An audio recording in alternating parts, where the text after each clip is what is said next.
Mga Hapon, gusto ang laban ni January Casimero at Tenshin Nasukawa matapos ang laban kontra yan kay Takuma Inoue. Japan, bumilib kay Marlon Tapales, parang galawan na raw ni Naoya Inoue. Narito ang buong kwento.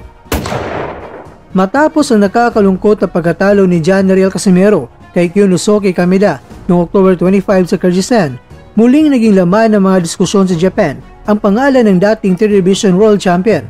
At ayon sa ulat ng Yahoo News Japan, marami pa rin sa mga taga-subaybay ng boxing sa bansa ang naniniwalang may puwang pa si Casimero para makabawi.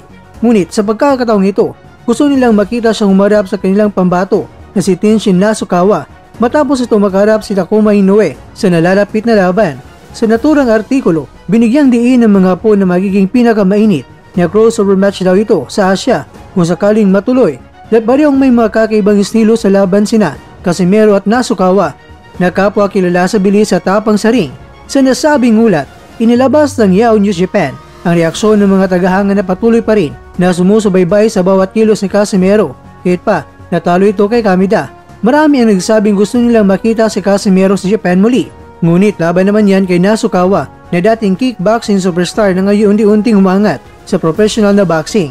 Para sa mga Hapon, magiging sukatan umano ito kung kaya pa bang makabawi ni Casimero mula sa pagkatalo kay Kameda at kung makakayanan niya makipagsabayan sa mas batang si Tenshin na kilala sa disiplina at estratehikong laban.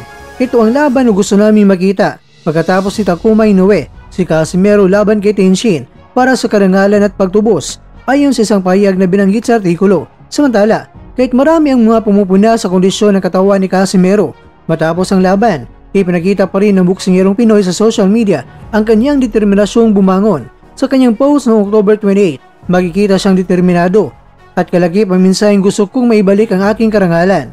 Gayunpaman, kasabay ng mga simpatsya ay may mga puna rin mula sa ilang fans sa Japan na nagsabing kailangan ng baguhin ni Casimero ang kanyang estilo sa laban dahil umano'y paulit-ulit at madaling basahin. Sa kabila nito, nananatiling mataas ang interes ng mga promoter sa Japan na makitang umangat muli ang karera ni Casimero. At ayon sa ulat, isa sa mga posibilidad na pinag-usapan ay ang Casimero kontra yan kay Tenshin Nasukawa showdown sa taong 2026 kapag natapos na ni Nasukawa ang kanyang laban kontra kay Takuma Inoue.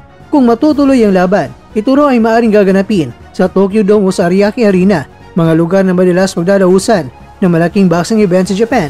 At para sa mga taga-subaybay, maging simbolo raw ito ng pagtubos hindi lamang kay Casimero bilang mandirigma, kundi ng relasyon ng mga Filipino at Japanese boxing fans na parehong may hangaring makakita ng matinding aksyon at karangalan sa ring. Sa dulo ayon sa Yahoo News Japan, kung sakaling mangyari ang laban na ito, hindi lang karangalan ang nakataya, ito ay magiging laban ng puso at pagpapatunay kung sino ang tunay na hari sa Asya. Samantala, muling pinahanga ng dating Unified World Champion na si Marlon Tapales ang mga boxing fans sa Japan matapos ang kanyang 6th-round knockout victory laban niyan sa Venezuelan fighter na si Fernando Toro noong October 29 sa Pilipinas. Sa nasabing laban, ipinamala si Tapales ang bago at mas teknikal na galaw, mabilis, eksakto at malinis ang kombinasyon ng suntok. Nagpapaalala umano sa estilo ng monster ng Japan na si Naoya Inoue, ayon niya sa ulat ng Yahoo News Japan. Matapos ang labang iyon, umani na papuri sa Tapales mula sa mga Japanese boxing fans sa social media. Marami ang nagsabing parang si Inoue na ang kilos ni Tapales, lalo na sa paraan ng pagkonekta niya ng mga suntok sa katawan bago magbato ng kanan sa muka. Isa pa ang komento ng mga Hapon, talagang makikita mo na may natutunan siya kay Inoue, eksakto at disiplinado na rin ang mga galaw. Si Tapales mga kwento na minsan nakatunggali ni Inoue noong December 2023 ay naging sparring partner din ng Japanese champion bago ang laban nito kay Morjan Akhmadalib nitong Setyembre, kung saan halos isang buwan silang nagsanay ng magkasama. Sa ngayon mga kwento, 4 na sunod na panalo ng naitala ni Tapales mula nang mabawi ang kumpiyansa matapos matalo kay Inoue. Sa edad na 33 anyos, ipinakita niyang hindi pa tapos ang kanyang karera at kaya pa niyang magbalik bilang kampiyon.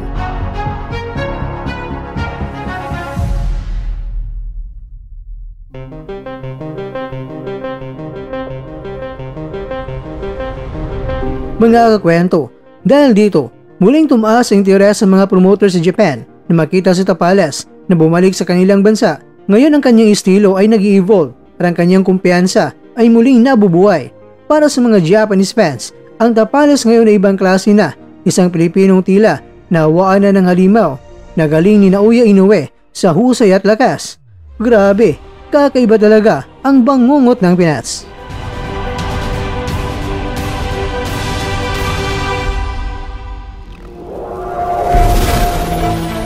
At dyan, nagtatapos ang ating kwento.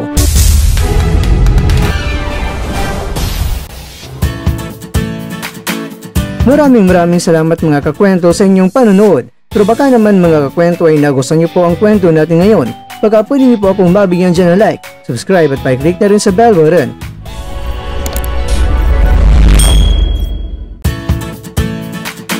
Pero bago tayo tatapos mga kwento, syempre, shoutout po muna tayo dyan sa ating mga kakwento.